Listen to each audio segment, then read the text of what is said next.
like to talk today about people who are insomniacs or don't sleep well, or who are actually fearful of going to sleep because they know they're not going to get any sleep.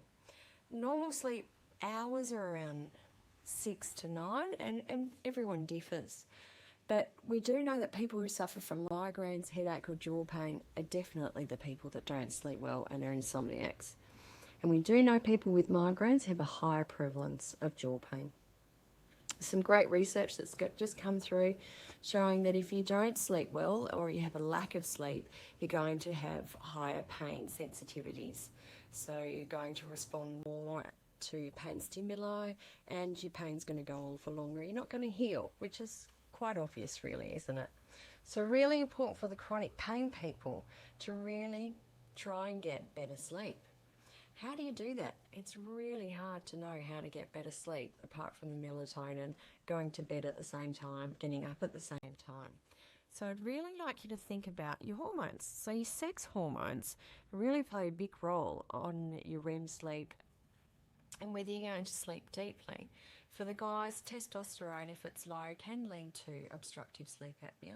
So really important you go to your GP and get your levels checked. And for the females, we actually have 4 sex hormones that can contribute to our alert state or non-alert state, but the most important one is progesterone. If your progesterone's not high enough, you will become an insomniac, you will get joint pain, you will get jaw pain. So if we increase the progesterone, you get a great night's sleep, you wake up with an elevated mood in the morning, and you're less likely to have jaw pain. Another thing we do know that's really important is you don't have coffee 7 hours before you go to bed. So because it's a stimulant, we really want to be in a calm, equal mood. So really important you don't have coffee 7 hours before bed. The really important thing also about not just going to bed at the same time is about having a sleep ritual. And that needs to be 1 to 2 hours before you go to bed. And you need to do it, again, at the same time every night and have 5 to 10 steps that are done in the same order at the same time to let your body recognise you want to go to bed. Our mums always did it for us as children. They always fed us, gave us a bath, gave us a story, settled us into bed, turned on the light for half an hour and then turned it off. We still need to do that as adults. So what would a sleep ritual look like as an adult? Well, first of all, getting home and getting changed into comfortable clothes, out of your work gear, writing down your job lists for tomorrow, the jobs you didn't get to complete, don't hold them in your head. And really Sunday night, best practice is to spend 15 minutes writing down all your chores, all your jobs, all your work job lists for the week in time slots, and anything that doesn't get done on one day gets moved to the next day.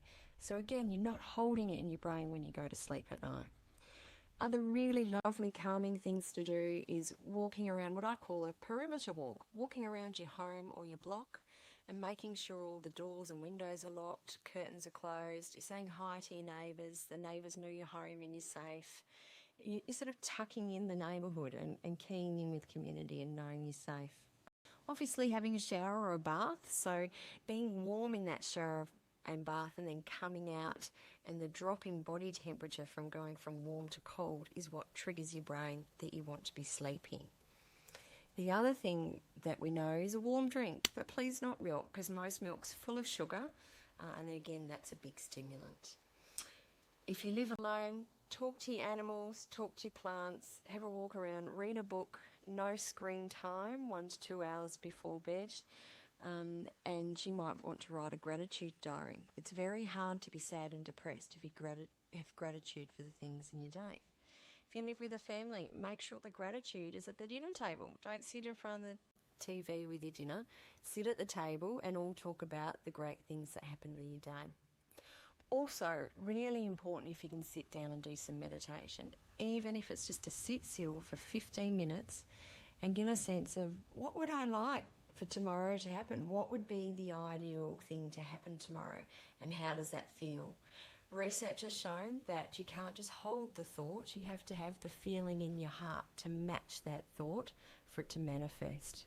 So it's not just having a good idea, you've got to feel what it feels like to have an amazing day, to have a happy day, to have amazing clients, to have lots of clients, to have happy children that wake up and put their shoes and socks on to go to school. So, and match that emotion in your heart with what's in your head.